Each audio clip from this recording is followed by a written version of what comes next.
Bueno, quisiera comenzar agradeciendo a quienes me acompañan de manera presencial y de manera virtual. Y bueno, también agradecerles en particular a la doctora Muchasti, a mi lector, el doctor Rubén Muñoz, a la doctora Cristina y a Patti Ponce, que me acompaña en videollamada. Ha sido para mí un honor el contar con su guía y sus comentarios a lo largo de todo este proceso.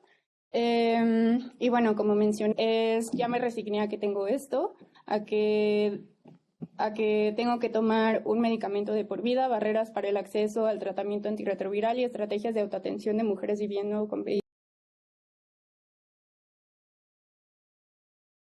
Y bueno, estos son de lo que se verá a continuación.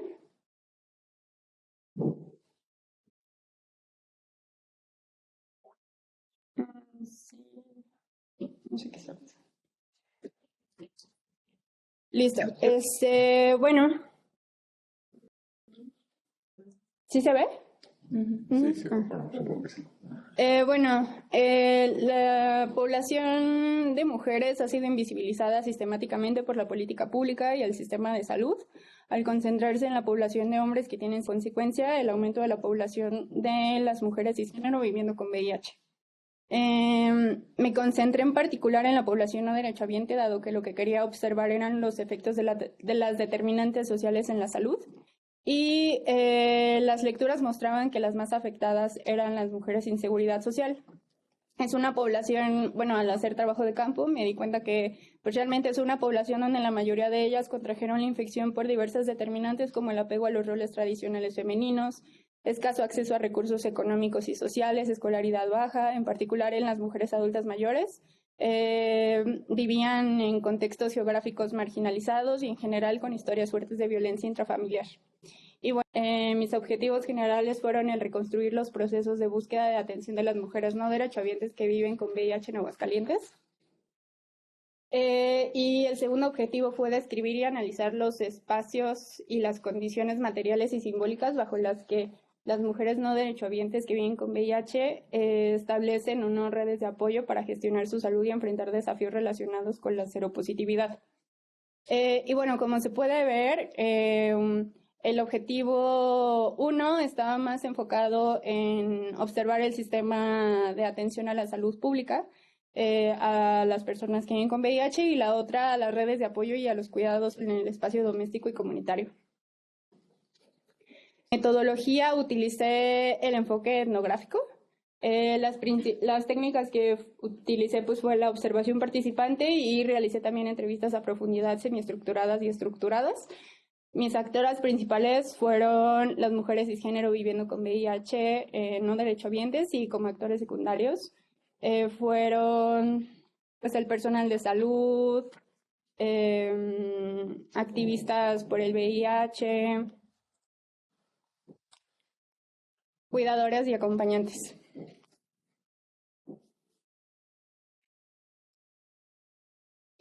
Y bueno, en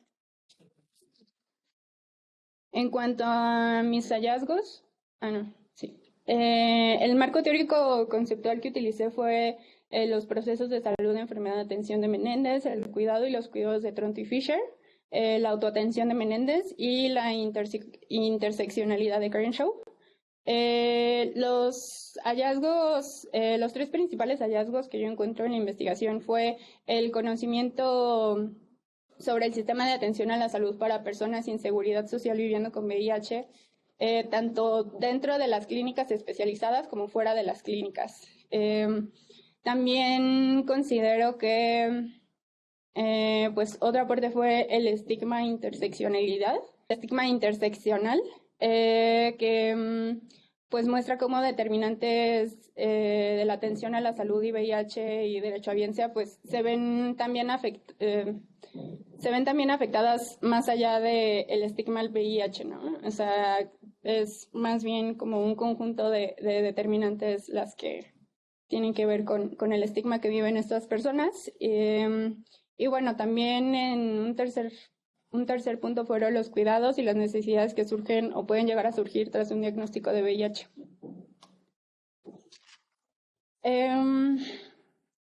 Y bueno, estos son los temas a tratar en este apartado.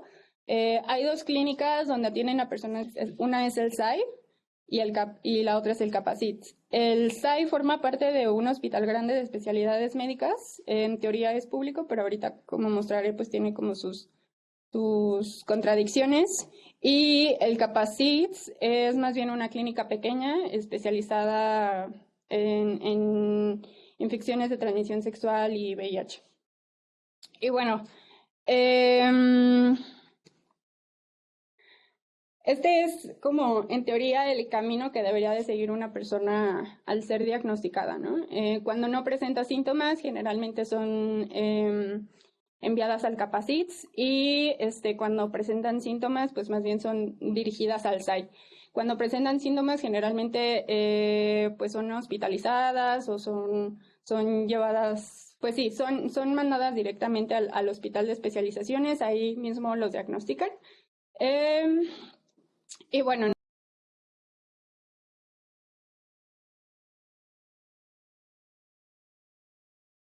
en el proceso va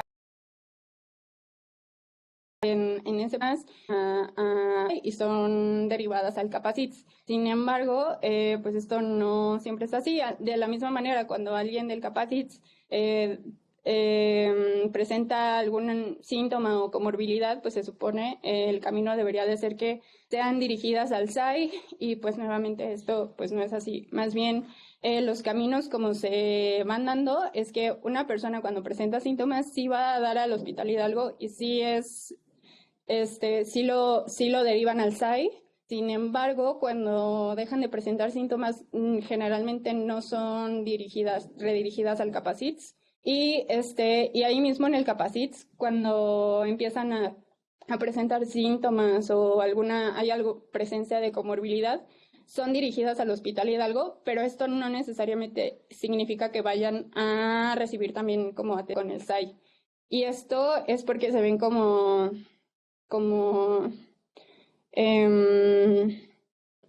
pues como separadas, ¿no? O sea, como que el VIH, la condición de salud de VIH positivo, pues es aparte de cualquier otra comorbilidad que tengan.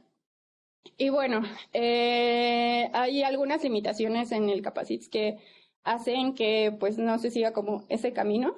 Que no se siga el camino correcto y pues al igual también hay algunas cuestiones en el SAI que hacen que no se siga este camino. Y bueno, me concentro en el Capacit porque fue en el donde yo hice trabajo de campo.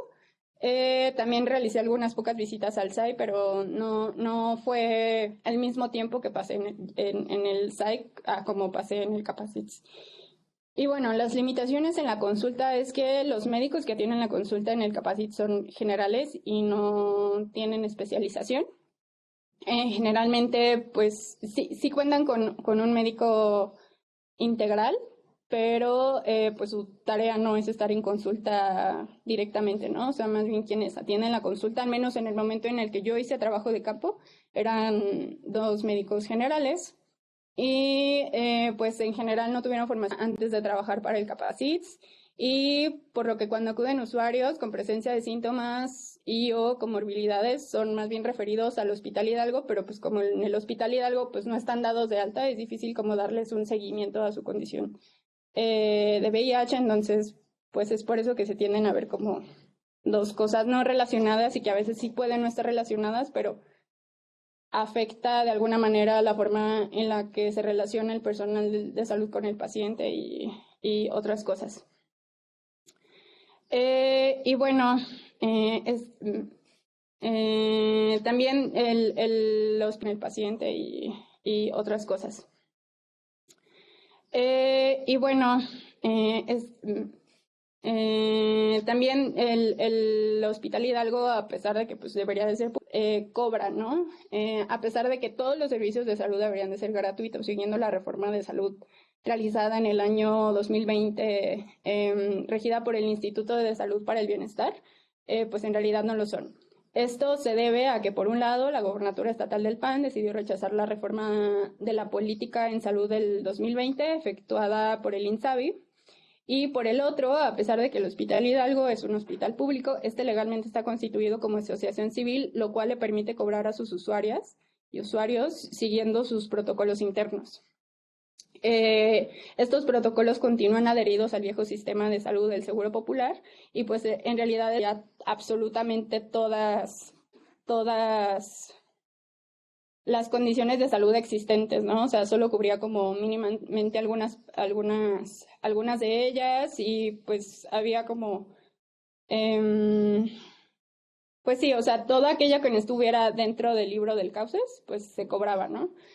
Y bueno, en fin, un caso práctico fue el de la consulta médica en el Capacits con problemas de presión y oxigenación, por lo que es referida al Hospital Hidalgo.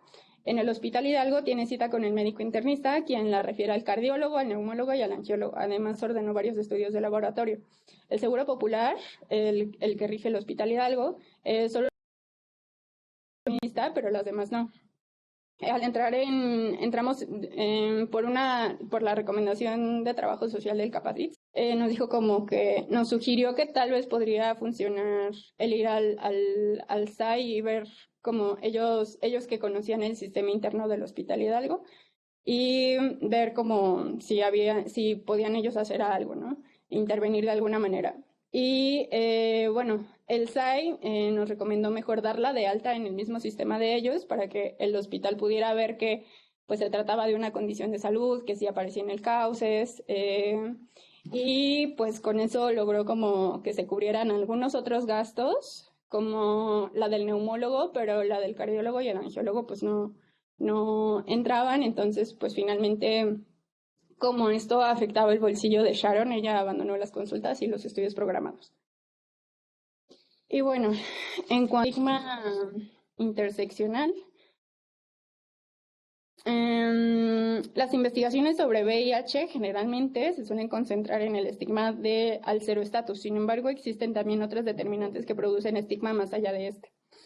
Las experiencias de las participantes muestran que el estigma que vivencian también puede vincularse al tamaño del cuerpo, a la discapacidad, a la edad, al género, a la orientación sexual, a los recursos económicos con los que cuentan, a sus geografías, entre otros. El estigma interseccional refiere a cómo el entrecruce de variables de segregación social como el género, la raza, la etnia, la edad, el cero estatus, llevan a que la marginación que vive una persona se intensifique.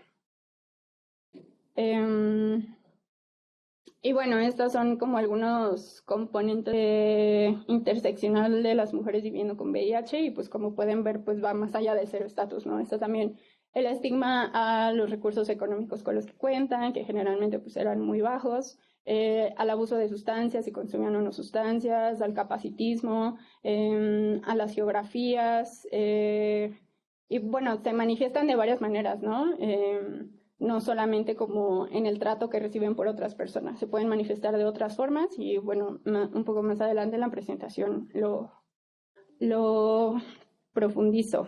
Y bueno, algunas de estas variables en las que se pueden ver este entrecruce de estigma. El primero es el género y la división sexual del trabajo. En la mayoría de ellas, pues, al tener escolaridad baja, pues fueron socializadas principalmente como cuidadoras, entonces desde chicas pues fueron las cuidadoras del hogar, ¿no? Trabajando como en limpieza, cocina, cuidando de padres, hermanos, hermanas, menores y demás, ¿no? Entonces lo cual pues al mismo tiempo trajo como ciertas limitaciones económicas para ellas. María, por ejemplo, después de acudir a una cita de psicología en el Capacits, me contó que pues ella estaba como muy cansada, algo recurrente en las entrevistas era que ella tenía una tristeza muy profunda y bueno, tras acudir a psicología le dijeron, ustedes de niña siempre ha cuidado, siempre todo, son cosas reales que pasé en realidad, o sea, son cosas que sí me pasaron y más bien a lo que hace referencia, está cansada de cuidar, ¿no? O sea, ella lo más que tuvo un negocio donde vendía comida y lo perdió y como que estaba en ese duelo, ¿no? O sea, de volver a cuidar y volver nuevamente a a pues, ser la proveedora principal de cuidado, ¿no? En su casa, con sus hijos y nietos. Y bueno, y dice, y ahorita, y algo como que algo que se hizo muy presente era como la importancia de los afectos, al menos para algunas de ellas en esto de los cuidados, ¿no? Entonces, por eso puse la cita de abajo. Y ahora quiere andar este señor conmigo, pero él es de las personas que quiere que ya me junte con él, y no, es que no es así, o sea, porque él dice que porque ya tiene muchos años y que su lonche, que para que lo atiendan. Entonces, él no quiere una pareja, él quiere una sirvienta. Entonces, también tiene que ver como esa parte de los afectos, ¿no? Creo que los cuidados cobraron como finalmente una parte muy relevante en la tesis, y es más complejo que lo que estoy mostrando ahora, ¿no? Pero por la limitación de tiempo me remito a ello. Y bueno, el acceso a la derechohabiencia y a los recursos materiales y económicos, pues sí se ven también como, o sea, de por sí ya contaban como muchas barreras, ¿no? Para acceder a un trabajo estable, porque pues para tener un trabajo formal, pues te piden que tengas mínimo la preparatoria. La mayoría, pues en realidad apenas tenían la primaria, secundaria, algunas ni siquiera fueron a la escuela. Entonces, esa era como una de las barreras, ¿no? Y después, con el matrimonio, pues era otra de las vías en las que las mujeres muchas veces buscan. Y pues sin embargo esto no, estos deseos de esta línea de acceso a la seguridad social, pues fue ilegal, ¿no? El matrimonio con personas que viven con VIH, entre personas que viven con VIH. Entonces, pues sí, por ejemplo, a Carmen finalmente no le permitieron casarse, ¿no? No le permitieron contraer matrimonio con su pareja. Y bueno, también su pareja, pues por cierto estigma también al VIH, el miedo a contraer la infección y demás, pues finalmente rompió el compromiso con Carmen. Y bueno, también algo que fue muy recurrente es que justo esta socialización como cuidadoras pues fue utilizada por las mujeres como un recurso pues para sostenerse económicamente. Entonces, pues algunas de ellas trabajaban como trabajadoras domésticas en algunas casas. Y bueno, también quería poner el ejemplo de Mar. En una entrevista me comentó que hace mucho iba a conseguir trabajo en un comedor y no quisieron porque me preguntaron, me iban a hacer que la prueba de eso, de VIH. Y yo les dije, no, pues no me la hagan, sí lo tengo. No, trabajar, dice, porque vas a la cocina y ya no pude entrar al comedor, que por riesgo también a contraerse uno de algo. ¿Cómo ves? Y le pregunté yo, ¿y eso cómo lo tomaste? Y me comentó Mar, no, pues así, normal. Dije, pues sí, tienen razón, ¿para qué hace uno un contagiadero de más gente si todavía pues ellos tienen su familia? Entonces, pues también, a pesar, por ejemplo, Mar era de las que más tenían años con el diagnóstico, ¿no? Y sin embargo, pues no tenía como mucho conocimiento, ¿no? O sea, de las vías de transmisión, pues de eso, ¿no? O sea, que en realidad para ella ejercer ese trabajo, pues en realidad no presentaba ningún riesgo para ella o para las personas a quienes ella fuera a atender. Y bueno, otra donde se manifiestan como este estigma interseccional del que hablo, eran los gastos de bolsillo y transporte. Entonces, por ejemplo, las mujeres que vivían fuera de la ciudad, pues era mucho más complejo el poder ir por el tratamiento, ¿no? Así fuera 1 o 2 veces al mes, o una vez cada 2 meses, pues en realidad pues tenían que hacer como todo un malabareo, ¿no? O sea, como de estar pensando en quién les iba a cuidar los hijos, en dónde estaban, y pues ello también implicaba, el cuidado de los hijos también representaba como una limitante, ¿no? Porque, por ejemplo, aquí cuenta Leticia que su nieta, entonces tenía justo que ir a recoger el tratamiento entre el lonche y la hora de salida. Entonces prefería pagar un carro que la llevara hasta el Capacitz y la regresara al rancho. Entonces, pues también, o sea, parece poca la cantidad, pero pues en realidad para ellas representaba como un gasto fuerte, ¿no? Entonces, sí. Y bueno, en cuanto a los cuidados y necesidades que surgen tras un diagnóstico de VIH, este es un esquema que se encuentra ahí en la tesis y ahorita voy a ir como parte por parte. Y bueno, esto yo lo hice basándome en la tipología de los cuidados a enfermos crónicos de Leticia Robles. Sin embargo, y a pesar de que el VIH no es una enfermedad, y pues sí es una condición crónica, y creo que mucho de lo que describía esta Leticia Robles en esa tipología pues se podía como recuperar e incluso podía como aportar al estudio de los cuidados en personas viviendo con VIH. Y bueno, ella lo divide en 3 líneas, que es el cuidado de la condición de salud, el cuidado en el hogar y el cuidado biográfico, y cada una con 4 áreas además. Entonces, la primera línea eran los cuidados en torno a la primera área de la que ella habla es el establecer un diagnóstico. Y bueno, esta tabla también se encuentra en la tesis. El establecimiento de un diagnóstico, bueno, el diagnóstico puede llegar como por varias vías, ¿no? Algunas llegan por presencia de síntomas, algunas llegan como porque les pidieron como la prueba rápida para cumplir con algún trámite burocrático, como la prueba prematrimonial, la licencia de ejercicio del trabajo sexual, que también salió en las entrevistas, la prueba de realización de un procedimiento médico-quirúrgico. También surgió a partir de las pruebas rápidas que les aplican a las mujeres durante el embarazo. También algunas supieron de su diagnóstico al ser cuidadoras y acompañantes de sus parejas que estaban siendo diagnosticadas y que en su mayoría pues estaban con sintomatología de SIDA. Y bueno, también unas pocas, muy pocas, también supieron a partir de la aplicación de la prueba de prevención, pues como prevención propia, ¿no? O sea, que en algún momento acudieron a realizarse algún estudio por alguna otra razón, les ofrecieron la prueba rápida y se le hicieron. Bueno, en el caso de una. Y en la otra, pues fue que su pareja vivía con VIH, ella había salido negativa en la prueba y pues iba recurrentemente a hacerse la prueba y en una ya salió positivo. Y bueno, tiene que ver como con ese acompañamiento, ¿no? La realidad es que la mayoría pues fueron diagnosticadas en su proceso de diagnóstico, pues en realidad fueron solas, ¿no? Entonces, pues sí, como que lo que sí vi es que ellas vivían como más ese proceso diagnóstico en soledad. Y a excepción cuando presentaban síntomas, como que era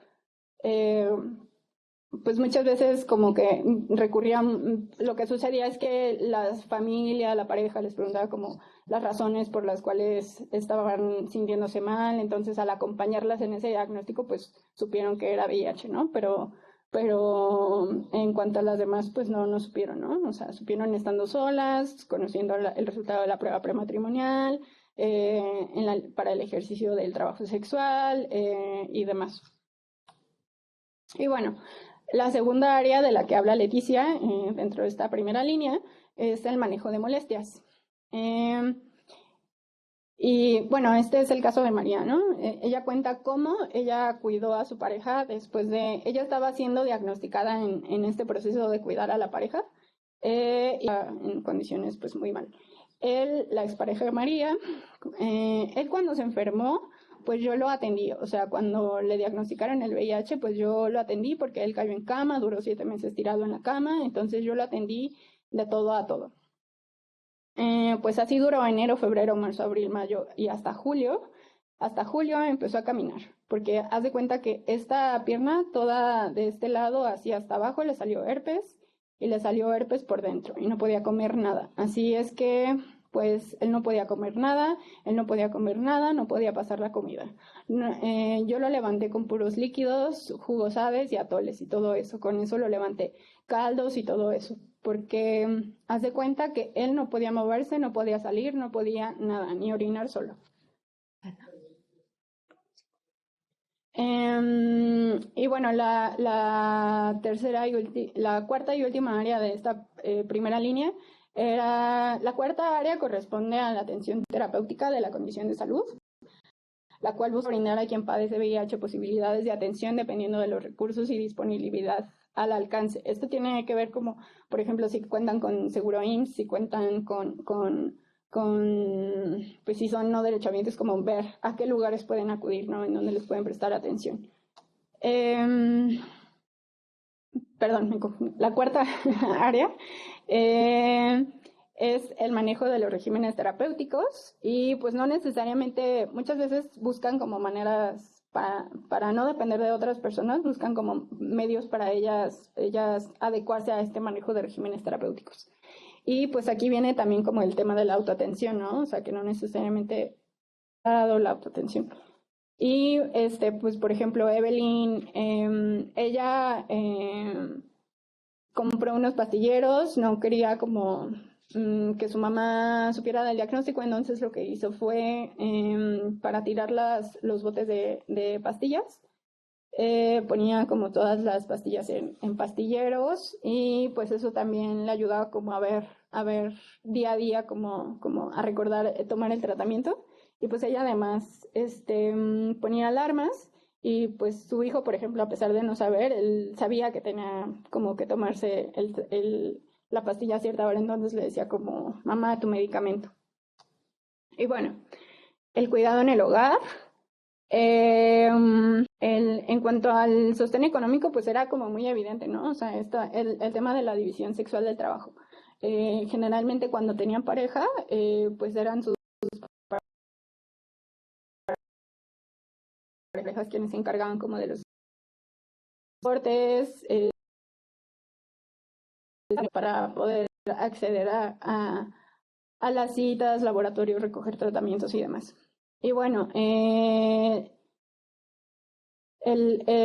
para algunas era como más importante, pues ahí se contraponían como dos necesidades, ¿no? O sea, por un lado para algunas era como comer o ir por el tratamiento, ¿no? Entonces, pues decidí poner como este pedacito de entrevista, porque me llama la atención que pues la posición de la mayoría era que preferían como el tema de la alimentación por sobre el tratamiento y a veces tardaban un par de días en ir por el tratamiento pues porque preferían gastar ese dinero en comida.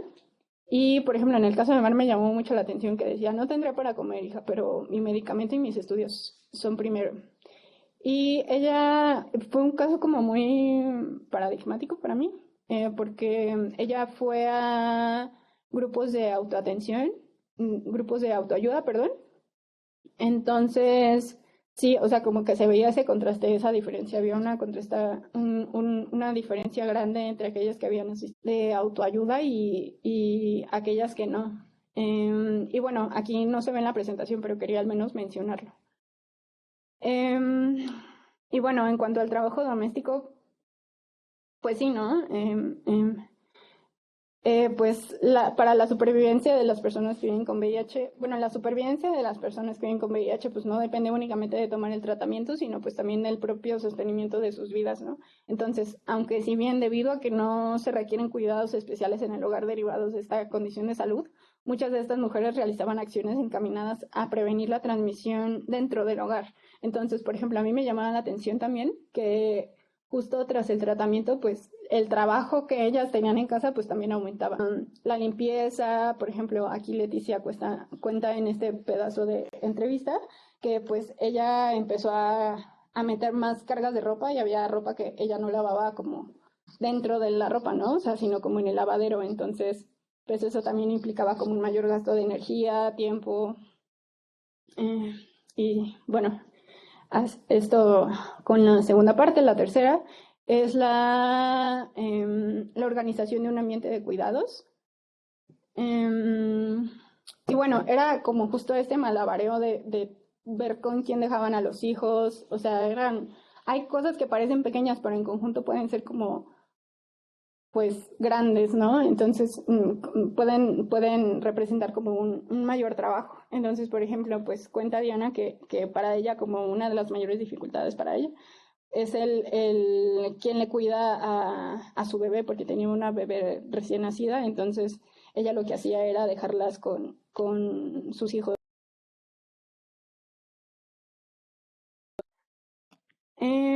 Y bueno, en la cuarta área, los cuidados personales, pues tenía que ver con esto de seguir alimentando. Esto más bien se puede presentar, por lo que yo vi, se presenta más en adultos mayores y personas con discapacidad o limitaciones físicas. Que por ejemplo, pues entonces, por ejemplo, en un caso que me pareció como muy claro fue el de María del Carmen. Ella atravesó un proceso de diagnóstico de 1 año. Ella era también de las que más tenían años con el diagnóstico, y ella pues contó que no podía comer, entonces le daban como la comida con el dedo, y tenían también que incluso como su hija tenía que abrazarla para poderla sentar en la silla porque no podía sostenerse ella misma. Y finalmente, la tercera línea, la del cuidado biográfico, es el apoyo en la reconstrucción de la identidad, que es el diagnóstico de VIH para mujeres en particular. Está acompañado de emociones como la sorpresa, la decepción, la incertidumbre, y no solo por el futuro de su salud, sino también la de sus relaciones de pareja, familias, hijos. Pues esta pérdida de identidad pues entra en conflicto también esta incertidumbre pues también entra en conflicto con sus identidades como esposas, hijas y madres. Y este tipo de cuidados se suele observar en apoyos como las decisiones que toman las mujeres en sus vidas, en el control de su condición de salud, en brindar ánimo, consuelo, apoyo espiritual y el respeto a su autonomía. La segunda área era el evitar el aislamiento social. Entonces, por ejemplo, algo recurrente es que pues estas personas se suelen como apartar, se suelen como aislar. Entonces, por ejemplo, Eva, en el caso de Eva, pues su familia le invitaba constantemente como a convivir en sus eventos familiares y demás, y ella decía que no quería ir, porque le avergonzaba de alguna manera como ver a sus esposos. Ella además tenía al mismo tiempo temor de que la fueran a rechazar, y ese miedo, ese temor a ser rechazada, pues ella se retraía. ¿Tienes chance de resumir lo que sigue? Síntesis. Y bueno, la creación de una relación de cuidado, pues viene de la mano como con estarle preguntando a la persona como qué tal va, acompañarla. Pues sí, generalmente es como estar preguntando interesado en cómo va, si salió bien en los estudios y demás. Y finalmente el área para dar continuidad al curso de vida es pues es el sustituir también a la persona, ¿no? O sea, sustituir en algunas labores como a las personas, por ejemplo, la hija de María del Carmen, cuando atravesaba todo este proceso, pues también dejó su trabajo para poder sostener como las actividades de la vida familiar, del espacio doméstico. Y bueno, en cuanto a los cuidados, creo que también depende mucho de si, lo que pude observar es que dependía mucho de si contaban con familiares mujeres, ¿no? Y pues esto de los cuidados, la cantidad de cuidados que podían percibir, y pues también de la disposición de la historia que tuvieran como con esas redes familiares, ¿no? Y bueno, finalmente, en conclusión, los sistemas de atención a la salud pública y los organismos que las conforman son determinantes en la atención a la salud que reciben las pacientes que viven con VIH, siendo una de las determinantes estructurales para la adherencia al tratamiento. El estigma que viven las mujeres con VIH no derechohabientes no surge a partir del seroestatus, sino que el seroestatus viene a aumentar el estigma que ya vivían o viven. Surgen necesidades a partir del diagnóstico que, para ser cubiertas, en su mayoría necesitan de sepan o no de su condición serológica. Y asimismo, aunado al punto anterior, el género cobra especial relevancia en los cuidados, atención a la condición de salud que las mujeres que viven con VIH reciben, siendo los cuidados una vértice fundamental de la adherencia al tratamiento de las mujeres no derechohabientes que viven con VIH. Y listo. Muchas gracias, Susana. Gracias. Entonces, ahora tenemos comentarios de jurado. Si quieren, sigo el orden que tuvimos en la presentación. Entonces, Cristina, si quieres iniciar. Ok, gracias. Bueno, tratamiento de las mujeres no derechohabientes que viven con VIH. Y listo.